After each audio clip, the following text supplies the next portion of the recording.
Es una secta secreta que ha sido sin duda la más influyente y de más larga historia en Occidente, como mínimo, ¿no?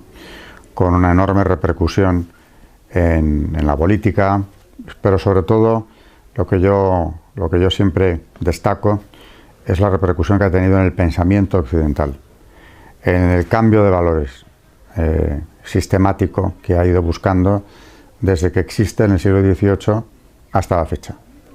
Así que esa transformación de la civilización occidental, en primer lugar, sobre todo ese cambio de paradigma, de valores, de creencias, en buena medida se debe a la acción de la secta, porque tiene una historia ya larga de 300 años y ha actuado siempre de una forma pues tenaz, con algunas interrupciones o momentos de menor influencia, pero ha estado ahí presente con todas sus ramas y todo lo que se quiera, pero ha estado ahí presente desde 1717 hasta hoy.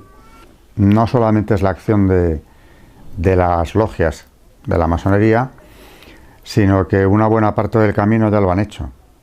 Quiero decir que ese relativismo moral, elevado al rango de dictadura, como dijo el cardenal Ratzinger, a punto de convertirse en papa, es en buena medida una obra de la masonería.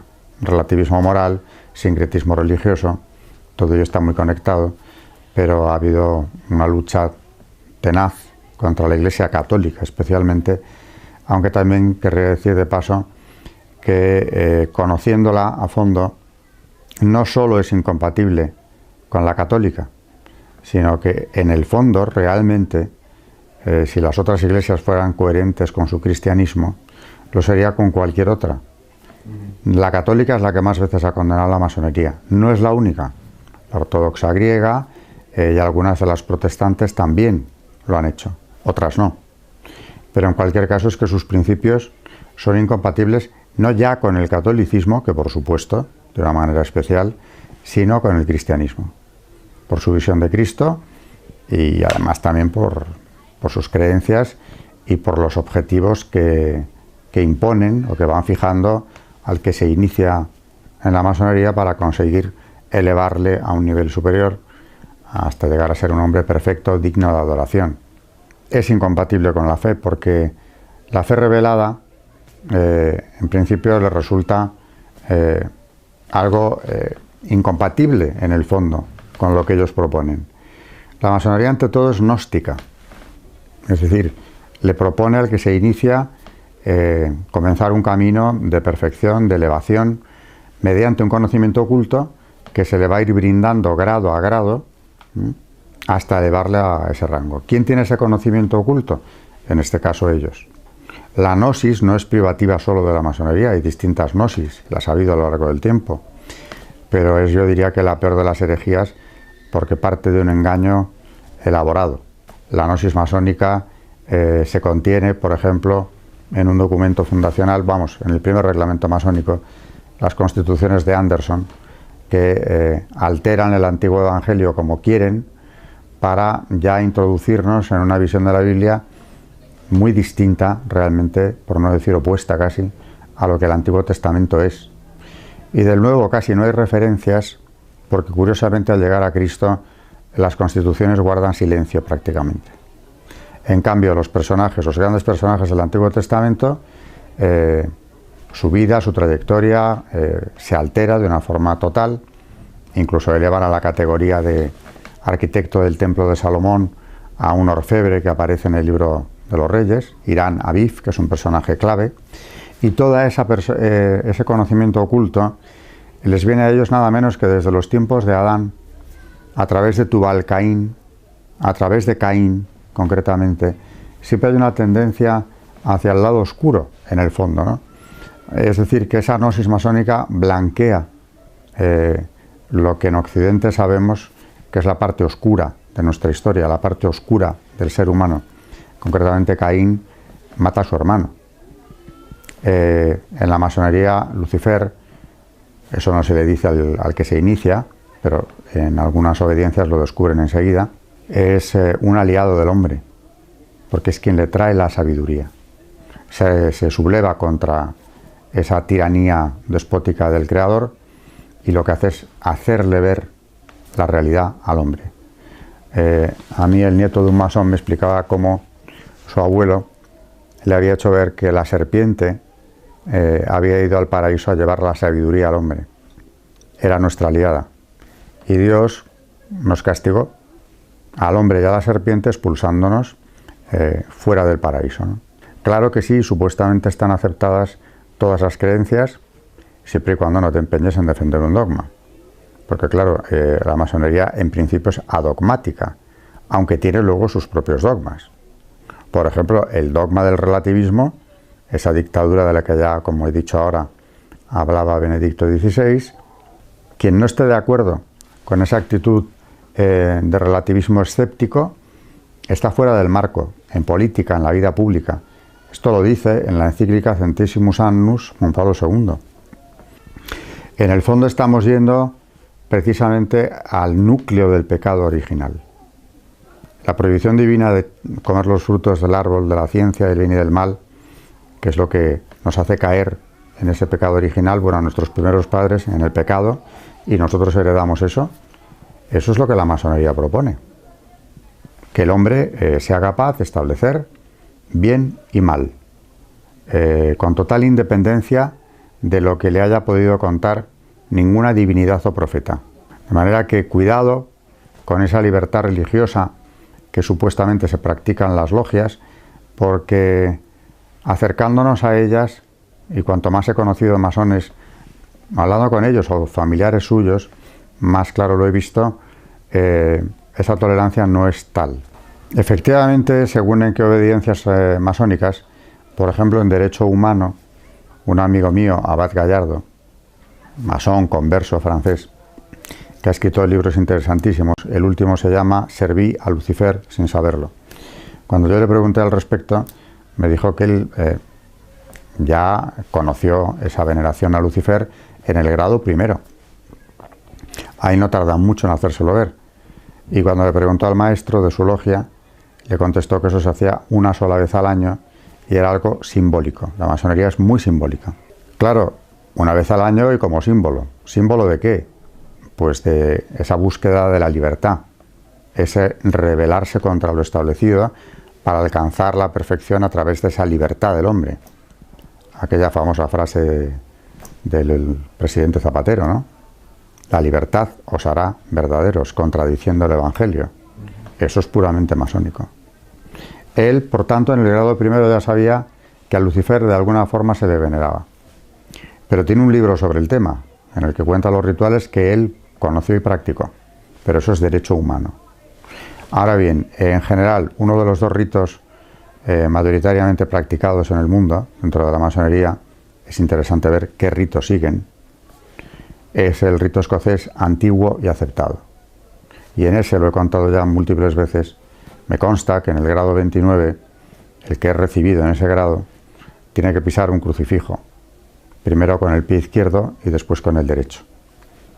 Y después, a continuación, se venera en el templo de la logia a Baphomet, que es una representación diabólica, al fin y al cabo, por más que le hayan cambiado el nombre, no hay más que ver su imagen. Por tanto, ese grado 29, realmente quien entra en él, lo que está llevando a cabo es una consagración al demonio y una apostasía de Cristo. Que esta cruz, símbolo de muerte y destrucción, salga del mundo, dicen en otro ritual muy similar. Si la cruz de muerte y destrucción es el crucifijo, yo creo que sobran palabras. Y también lo he contado siempre, pero bueno, nunca sobra repetirlo. Yo tenía ese dato y copié todo el ritual porque en su día lo publicó don Manuel Guerra, el mayor experto en masonería de España.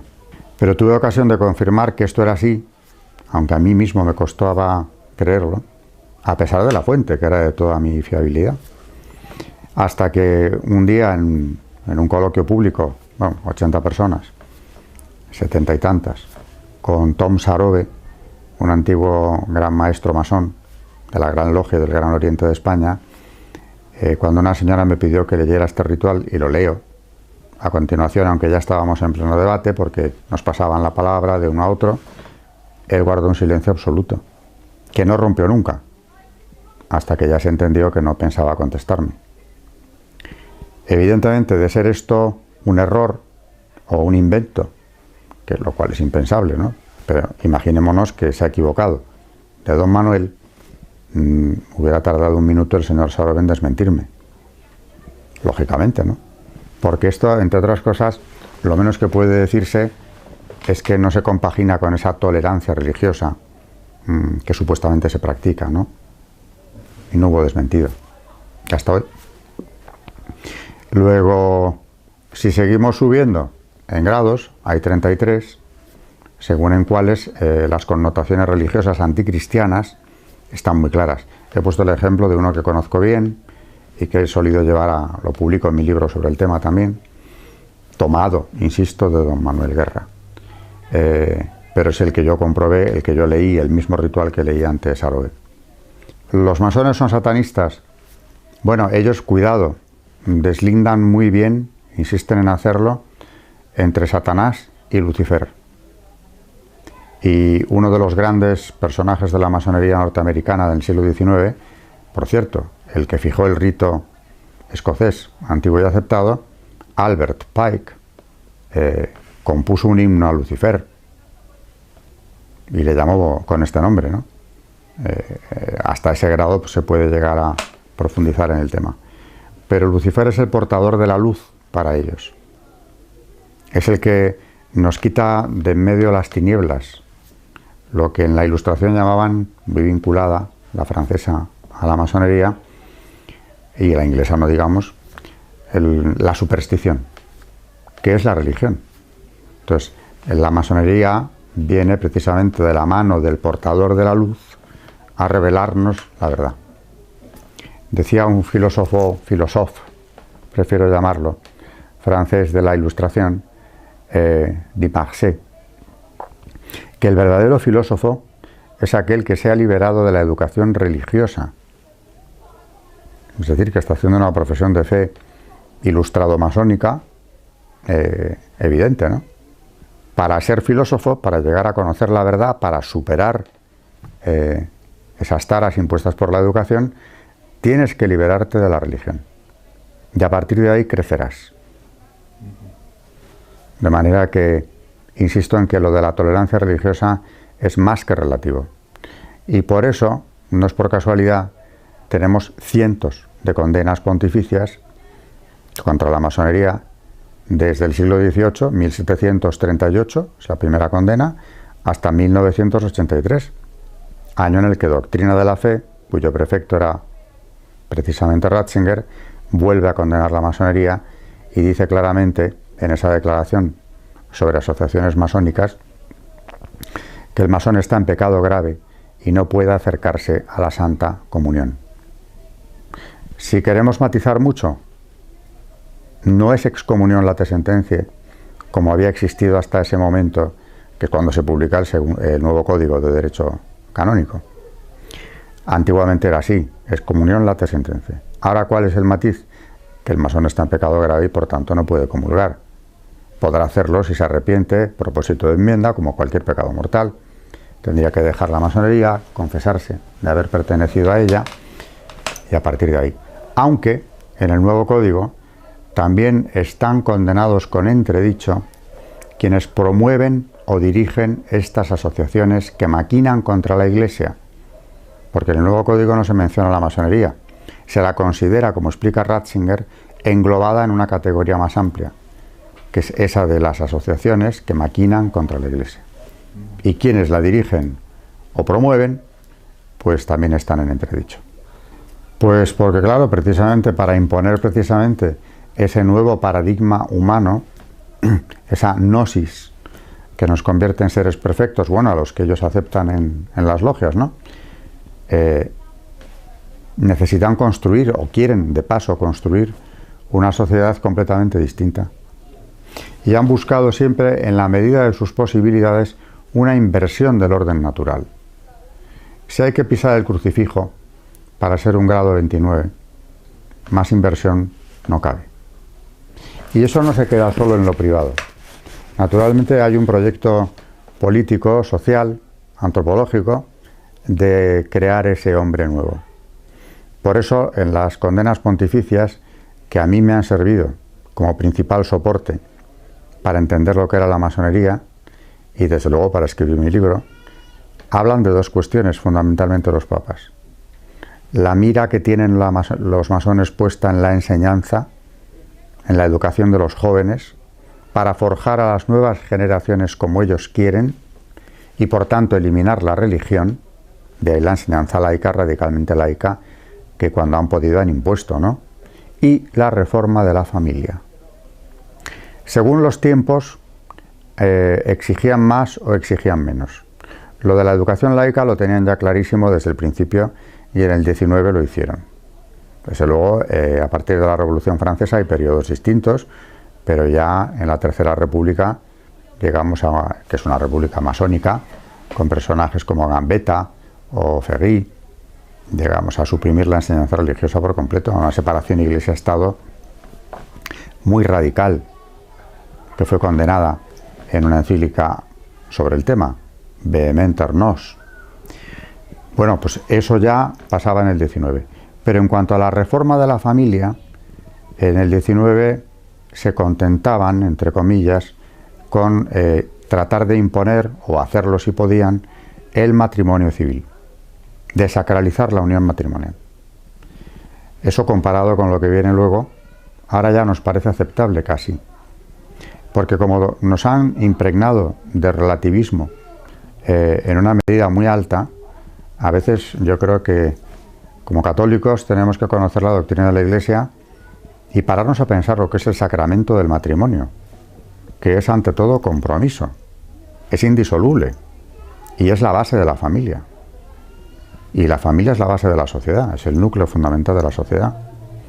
Si desacralizamos la unión matrimonial, lo demás casi es un camino abierto.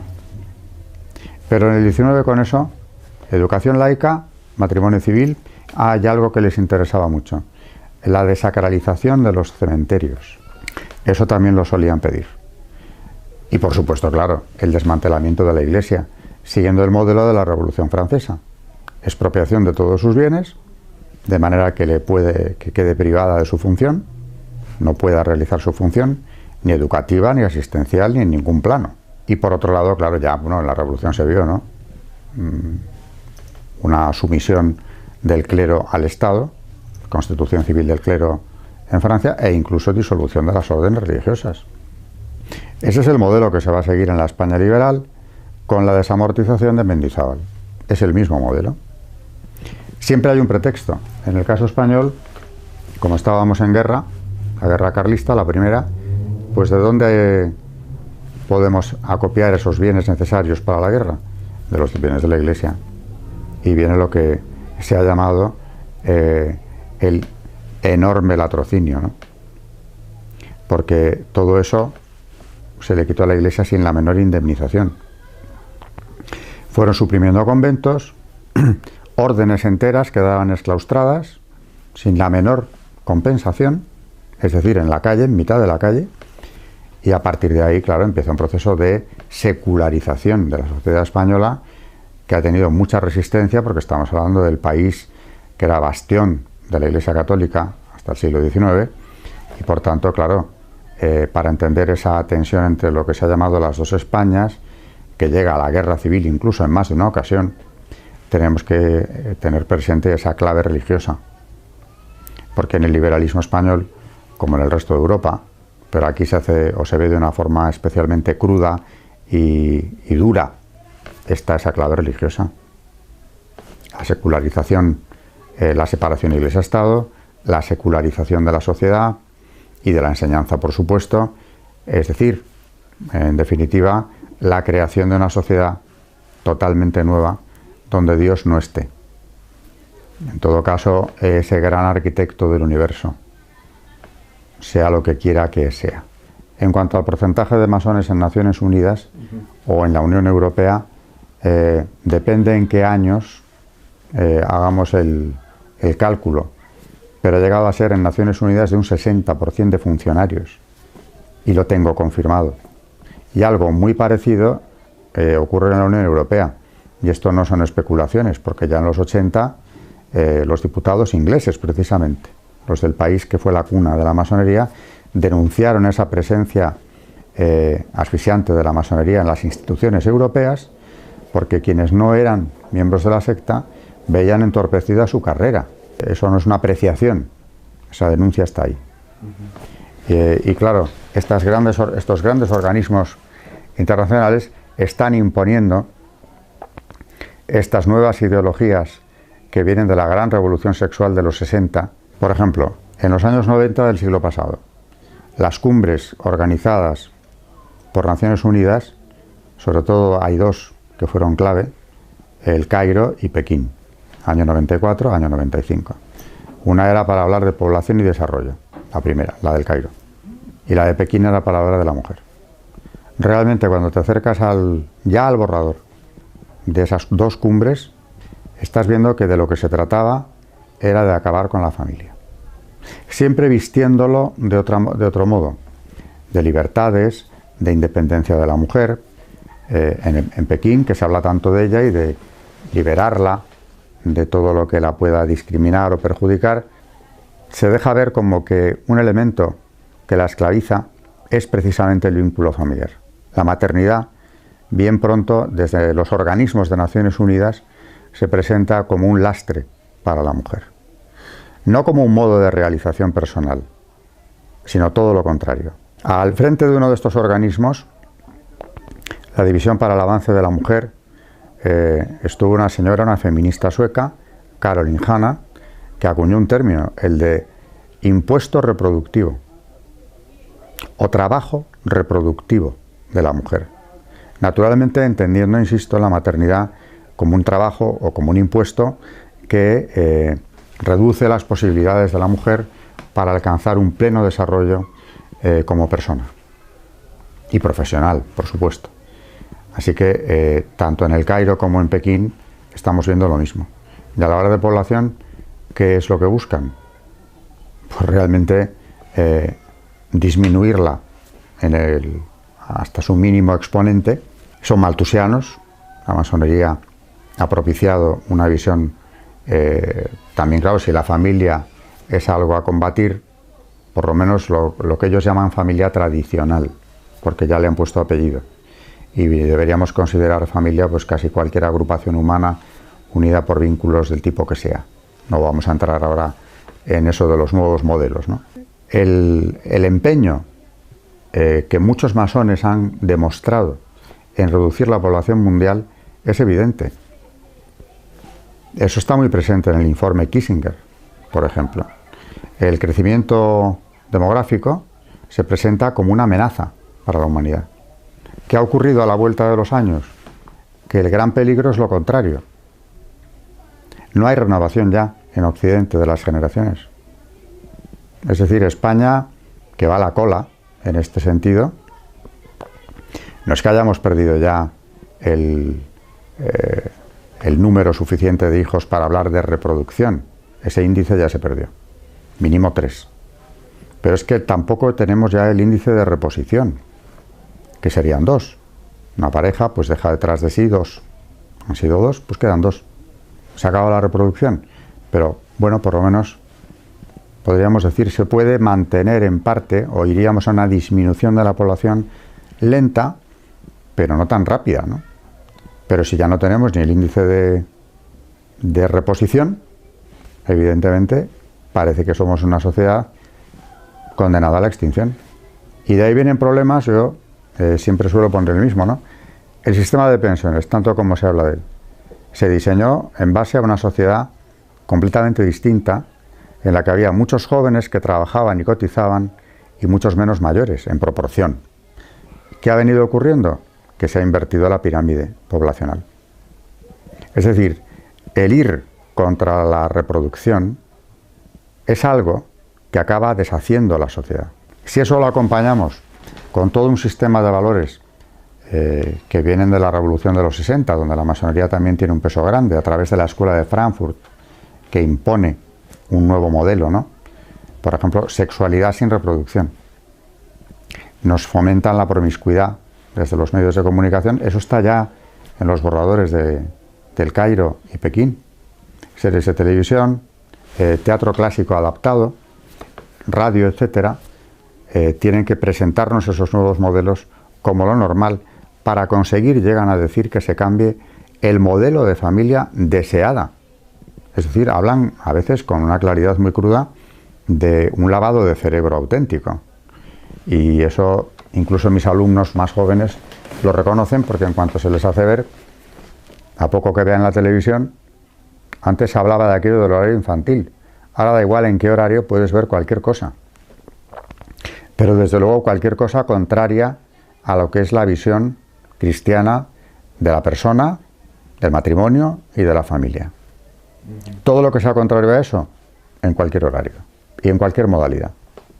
Bueno, de la transición en adelante, por supuesto, ha habido un cambio en eso, porque en el 19 el Partido Liberal, bueno, se divide en varios partidos al final, pero en los más a la izquierda, los más escorados a la izquierda, acaba ya surgiendo el Partido Republicano, el Demócrata, anteriormente.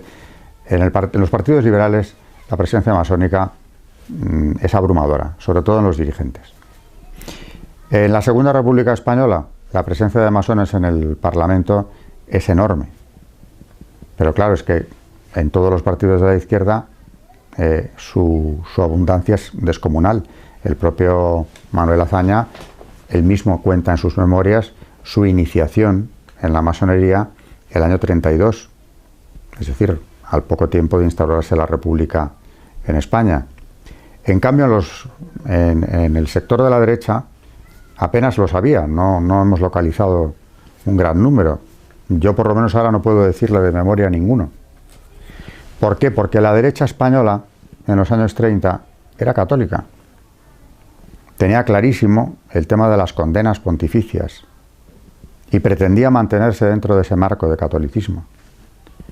Ahora, en cambio, a partir de los 70, en un mundo ya muy relativista, fuera de España, pero que va a influir decisivamente en nuestra transición y en lo que luego vino, en la derecha española ya ahora mismo podemos encontrar, y encontramos de hecho, una gran cantidad de masones. El PSOE tiene una tradición, por supuesto, masónica descomunal. Si nos fuéramos a la Segunda República podríamos estar hablando un largo rato de ella, pero hoy en día, como digo, en el arco parlamentario es muy difícil encontrar alguno de los grupos donde no haya masones, sin la menor duda.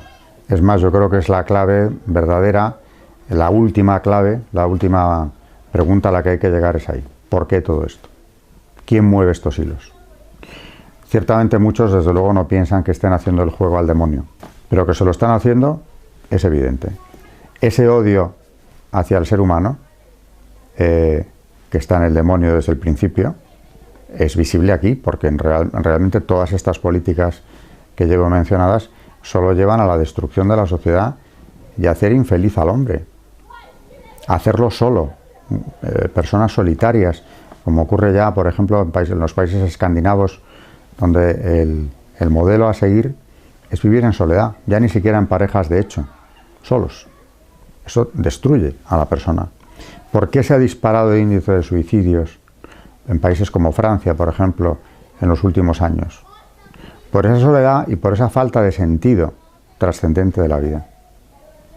E incluso si lo tuvieran todo materialmente, el hombre no está hecho para tener solo cosas materiales. Tiene un destino mucho más elevado y lo lleva dentro y lo nota y lo sabe y lo siente. Si eso se le quita, le has quitado la principal razón de vivir, aunque le dieras todo lo de este mundo. Luego, claro que sí, se ve la mano de una fuerza preternatural detrás, porque esto, lejos de hacer bien a la sociedad o a la persona, es todo lo contrario, ¿no? Destruyen a ambas.